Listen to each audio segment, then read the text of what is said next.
Hi, my name is Samuel James Price. I'm the Crypto Lifer, and today, with the Crypto Lifers, we're going to have the news. Every single day, I give you the news for a 3 to 5 minute segment that covers kind of what's happening. Is crypto moving into stocks? Are stocks getting tokenized? What's going on with Legacy 3? Is Amazon working with Avalanche? And more. I'm not saying that's today's news, but those are the type of news segments that I do go over that excite me, and you may get excited right now, so let's jump on into it. NASDAQ halts plan for crypto custody service due to U.S. regulatory conditions. The stock market operator had said in March that it was putting together infrastructure and regulatory approval for the custodian service. NASDAQ wanted to actually become a crypto custodian. Why not? All they had to do was kind of sync up with Coinbase, which would probably be the custodian, and then make it happen. NASDAQ is dropping its plans for a crypto custody service, which was slated to go live the second quarter of this year.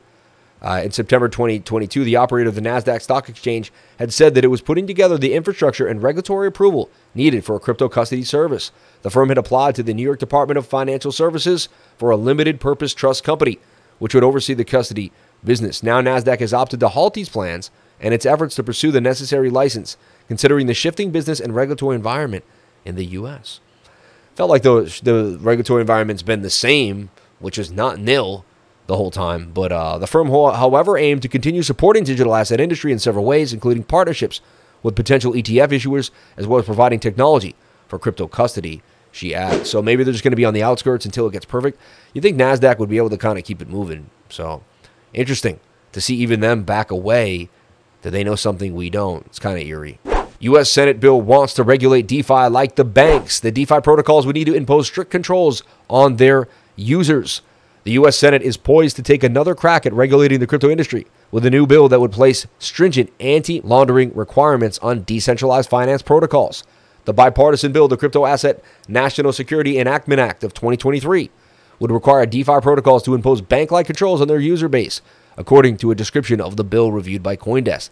The bill intends to fight the rise in crypto-facilitated crime and close off avenues for the evasion of money laundering and sanctions measured that are crucial to our national security. The bill envisions sidestepping these issues by placing requirements on anyone who controls a DeFi protocol or makes available an application to use the protocol, likely a reference to groups who build user-friendly front ends for protocols otherwise cumbersome smart contracts, as Uniswap Labs does for Ethereum, top decentralized exchange.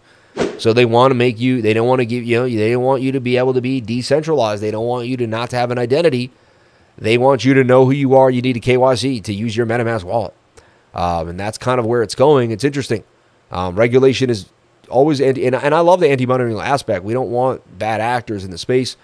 There's got to be a way to do it and still have privacy. There's got to be a way. Someone's working on it. I have faith. XRP futures set open interest record high for 2023. Open interest on XRP futures-based contracts crossed 1.1 billion mark. Wow. In the past 24 hours. Wow. Open interest on XRP futures climbed 1.1 billion. Top of the 1 billion level touched last week and setting a record high for the year. XRP token surged as much as 6% for a straight day of gains, even as major cryptocurrencies remained little. That's awesome. That huge move in XRP was amazing.